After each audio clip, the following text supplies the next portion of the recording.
It's November 24th, 2020, and Sony's PlayStation 2 launched 20 years ago today in PAL regions. It's part of the 6th gen of consoles, which included things like the GameCube and the original Xbox. It had 32 megabytes of RAM, and it had a custom Toshiba CPU in it they called the Emotion Engine. It's still the best-selling console of all time, this thing is. Something like 155 million versions of it sold, and there was a few different versions. There was this one, there was one with a weird top-loading hatch on it, which are pretty rare and expensive these days.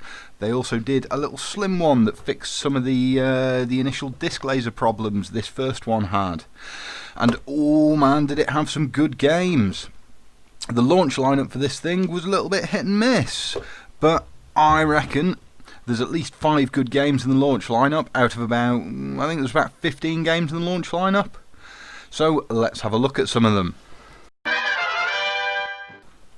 First up is Time Splitters, a fantastic first-person shooter with this sort of quirky cartoon style to it.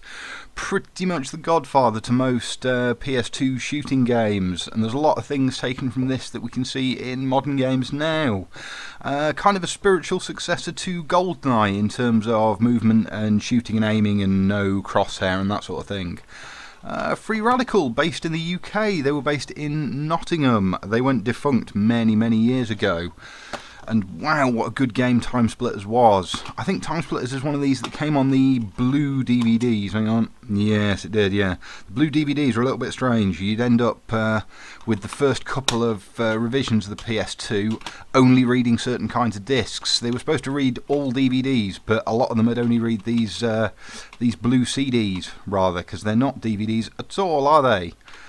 Yeah, so, disc laser problems aside, Time Splitters is a fantastic game.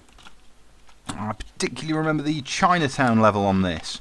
It had full couch co-op as well for the story. What have we got the story? This is a mission-based game. Yep, yes it is. Anyway, let's have a look at Time Splitters.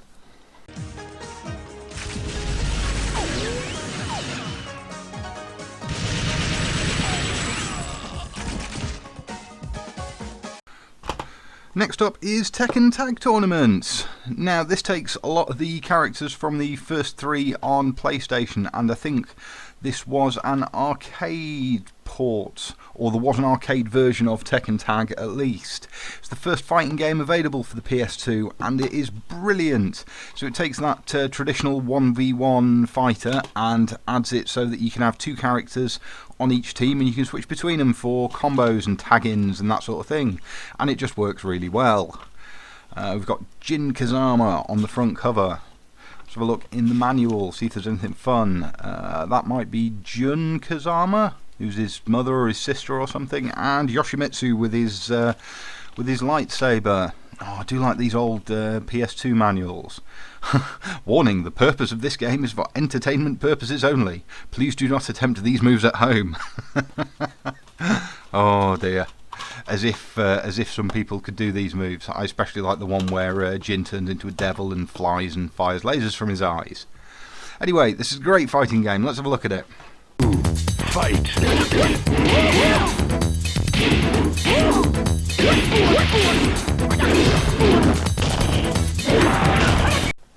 Third up then, SSX. So this is one of the few snowboarding games ever released on the PS2. I think there was 2 or 3 of the SSX games, and it'd be definitely nice to have another one from EA. Back when EA Sports was EA Sports big. Very little on the box. Clearly they were just moving out of the we don't really know what we're doing into hey, here's some interesting console stuff. It's a good game, SSX is. This one has the number 78 stuck on a sticker in the top corner. Is this on DVD or is it CD again? No, this is another CD game. It's a pretty good game, SSX is. You had, I think, 2 modes to it. So one of them was trick-based, get the points kind of mode, similar to Tony Hawk's, and the other one was more of a downhill racing against the AI.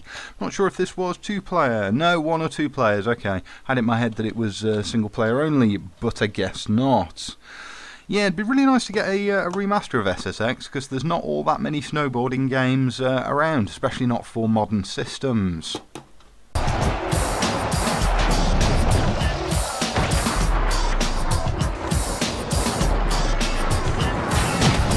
Number 4 on the list, there was a choice for this. I only wanted to go with one RPG, and it was between Summoner and Orphan. Now, Summoner is the better game, but my copy of Summoner's not in the best condition. I don't have a manual for it, and the disc's a bit scratched. Also, there's something red and horrible all over the disc. So, Summoner is out, and Orphan, Scion of Sorcery, is in. Now, this is a proper weird one. So, it's a JRPG puzzle platformer combat turn-based epic battle dialogue walking simulator. It's a really strange one. Absolutely ridiculous names for the characters. I think the villain's called Volcan, and then this guy on the front's called Orphan. You can switch between anybody in his party. Comet receipt in the manual from when this was bought. The store manager, Michael O'Neill. It was bought in Dumfries. Here's the phone number. Salesperson number 74, Jonathan Smith. Hello, Jonathan Smith. I hope you still work there. £20 for this one. And I'll tell you for why it was £20, because it's not terribly good. I mean, it's worth a look, but between the nonsense story and the stupid character names and the sort of massively overlong, unskippable dialogue... there's Volcan. Doritan, Mars, Sephi. Yeah, so it's anime styled. It's a little bit like a budget Tales of game, if you want to go that far. But the effects are pretty nice, and the graphics were really nice for a launch game. It's not too bad.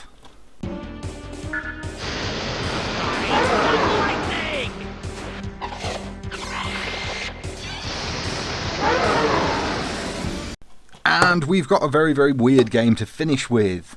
So, Fanta Vision. This is probably the strangest of the launch games, and it's probably the worst condition one of the lot for me. It's got this horrible sticker and the case is all warped, but it is still a launch game.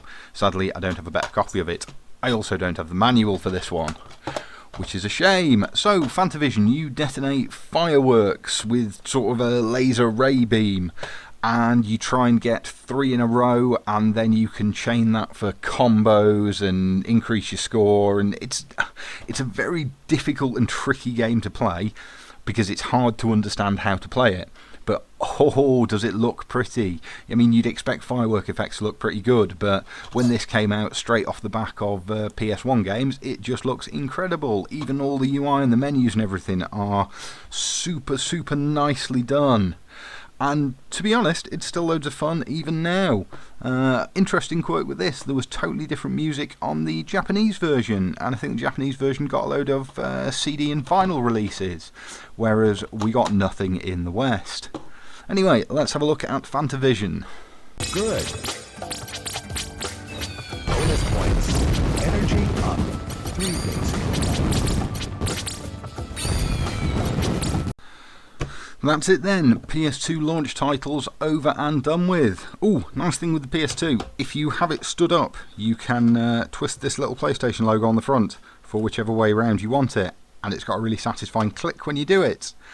The other thing is, these days you can run it off FreeMuck boot, so you can just put a SATA hard drive in with one of these very cheap adapters. This one is from GameStar.